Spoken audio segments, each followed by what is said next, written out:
lagi. Hai Sakman. One say, one say, one say. Baik, kita berikan tepuk tangan yang meriah untuk pembicara kita, Sakman dan bisa.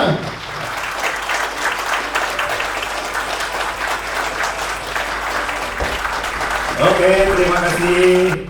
Ya, sudah joget-joget, sudah semangat ya. Memang ini jam gawat. 2,5 jam ke depan, jam gawat. Tapi mudah-mudahan sih selama ini kalau kita ngadakan seminar belum ada lah ya yang sampai ketiduran di ruang seminar. Belum ada, karena materinya cukup berat, cukup mikir.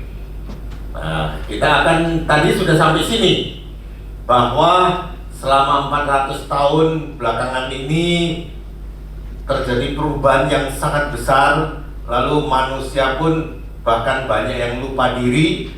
Nah, ini yang menyebabkan kejatuhan manusia juga sebetulnya, ya, kejatuhan manusia juga. Nah, kita lanjut. Jadi itulah kenapa tadi saya sudah ngomong, Lao Tzu juga selalu menganjurkan kita untuk belajar kembali menjadi seperti seorang bayi yang baru lahir. Ya, di sini menunjukkan bahwa harus bisa menemukan kembali kemurnian, keaslian seperti bayi yang baru lahir itu. Nah, ini yang kehilangan. Kita sudah mungkin agak lama melakukan hal-hal yang tidak sesuai dengan apa yang kita inginkan. Kita melakukan hal yang tidak sesuai dengan nurani kita. Apa yang kita mau, tapi apa yang kita omongkan. Ketika kita nggak senang, kita terpaksa harus tersenyum juga, dan sebagainya. Itu semua mungkin membuat kita tersiksa, ya, membuat kita tidak pada aslinya. Nah, asli kita juga bukan orang yang tiap hari sukanya marah-marah, tiap hari sukanya ngomongin orang dan sebagainya. Itu juga bukan asli kita. Nah, asli kita adalah yang harus kita temukan kembali. Yang harus kita temukan kembali. Sebetulnya semua manusia itu aslinya baik. Ya, setiap orang itu aslinya baik. Hanya karena kondisi, kadang-kadang karena desakan ekonomi dan macam-macam yang membuat orang-orang ini melakukan tindakan-tindakan yang melanggar. Nah, tapi memang sih katanya menurut para psikolog juga mengatakan manusia itu kadang-kadang katanya ada DNA yang jahatnya memang. Dari asalnya sudah demikian. Ya, dari asalnya sudah demikian. Nah, itu urusannya nanti lah ya. Suatu saat nanti kita membahas yang lebih dalam tentang ini. Mungkin kita bahas hal-hal yang berhubungan dengan ilmu pengetahuan. Tapi kita bahas yang ringan-ringan aja lah ya. Kalau melihat lagi begini, nah masih sempat nggak kita senyum seperti ini? Coba senyum dulu. Ini mirip kayaknya kok Alung dulu modelnya kayak begini. Ya, ini senyum yang seperti ini, senyum yang nggak ada beban, senyum yang kayaknya nggak ada kepalsuan. Kadang-kadang sudah jarang kita lakukan loh. Kita ini tersenyum nggak sesuai dengan apa yang ada dalam batin kita loh. Nah, ini yang mau saya ingatkan hari ini. Ya, mau saya ingatkan supaya kita bisa kembali lagi. Saya yakin kalau kita bisa kembali ke kondisi seperti itu, banyak beban mental kita, beban jiwa kita akan hilang. Ya, akan hilang. Nah, ini salah satu katanya, salah satu rumus untuk umur panjang kan, ya ini jangan ada ganjelan dalam batin, jangan ada ganjelan dalam jiwa, sehingga dari wajahnya, dari mukanya kan terlihat oh memang nggak ada ganjelan apapun. Nah, ini yang diperlukan, ya. Bahkan orang-orang yang mempraktekkan ilmu-ilmu itu seperti yang Pak Irawan kemarin pertanyakan itu, ganjelan-ganjelan itu kalau sudah di-clearkan, ya di-clearkan dengan hipnoterapi ataupun dengan NLP, dengan macam-macam, nah itu akan menampilkan wajah baru. Ya, kayaknya wajahnya yang tadinya kusut, tadinya banyak ganjelan, ketika sudah diungkapkan, diketemukan jalan keluarnya, diketemukan penyelesaiannya, lalu wajahnya berubah menjadi lebih tenang, lebih cerah. Nah, ini semua berarti dibuktikan secara ilmu pengetahuan bisa. Nah, kita sebagai orang-orang tahu ini sebetulnya diajarin cara untuk melakukan terapi terhadap diri sendiri.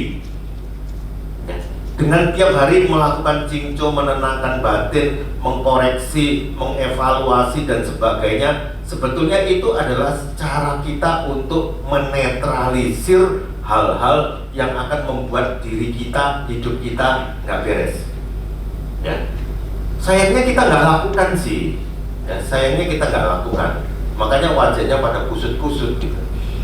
Kalau kita lakukan tiap hari, wajahnya akan menjadi lebih cerah. Kalau nggak percaya, lagi kusut-kusutnya terus ngaca coba. Lagi habis marah, habis ngambek terus cari kaca ngaca, jeleknya minta ampun tuh. Ya, jeleknya minta ampun. Tapi ketika kita lagi seneng lagi itu kalau ngaca kan, waduh rasanya ya meskipun sejelek itu masih ganteng dikit lah gitu. Ini yang kita perlu apa ya? Perlu lakukan dengan sederhana kok. Ya, dengan sederhana tapi sangat bermanfaat bagi kehidupan kita. Ya, sangat bermanfaat. Itu sebetulnya tujuan siutau kita. Sederhana tapi sangat bermanfaat. Satu persatu aja diberesin. Ya. Hidup kita jadi lebih enteng. Ya. Banyak hal-hal yang kita bahkan tidak duga. Ya. Banyak hal yang kita tidak duga yang mungkin bisa terjadi, sebetulnya kita tidak duga. Hidup ini indah karena kita tidak bisa memprediksi besok akan terjadi apa. Coba kalau semua tahu besok bakal ini, lusa bakal ini, udah nggak indah lagi. Indah nggak? Nggak indah lagi. Karena kita penasaran besok bakal apa ya, lah itu baru indah. Ya. Coba kalau udah pasti ada, udah hambar semua dan besok pasti begini, lusa pasti begini, masih indah nggak hidup ini? Enggak, tidak indah lagi. Menghadapi hidup ini jangan terlalu serius sehingga akhirnya kita bukan seperti manusia, kita seperti robot. Banyak di antara kita yang sudah seperti robot, tidak lagi seperti manusia. Ya, tidak pakai perasaan lagi, robot. Coba aja kita pikirin diri kita sendiri yang sudah berjalan selama ini, kayak robot gak sih? Kayak robot. Bahkan menghadapi orang udah otomatis, kalau orang begini kita begini. Rasanya otomatis, nggak lagi dipikir, nggak lagi masuk ke perasaan, nggak lagi ada apa ya pertimbangan-pertimbangan. Langsung asal begini, asal begini. Nah itu yang saya bilang, kehidupan ini akhirnya seperti robot. Tidak ada sesuatu yang mempunyai makna lain dari kehidupan yang sudah kayak continue terus menerus seperti ini. Sekarang kita semua merenungkan kehidupan kita sekarang. Kita tiap hari ini, kita yang mengendalikan kehidupan atau kita yang dikendalikan kehidupan. Kita udah merasa, aduh, udah gak sanggup lagi nih. Tiap hari dikendalikan kehidupan sampai apa? Gak ada waktu memperhatikan diri sendiri, gak ada waktu memperhatikan keluarga, gak ada waktu memperhatikan kesehatan, gak ada waktu memperhatikan siutau kita dan sebagainya. Berarti kita dikendalikan oleh kehidupan. Kita nggak bisa ngatur lagi, atau kita yang ngatur.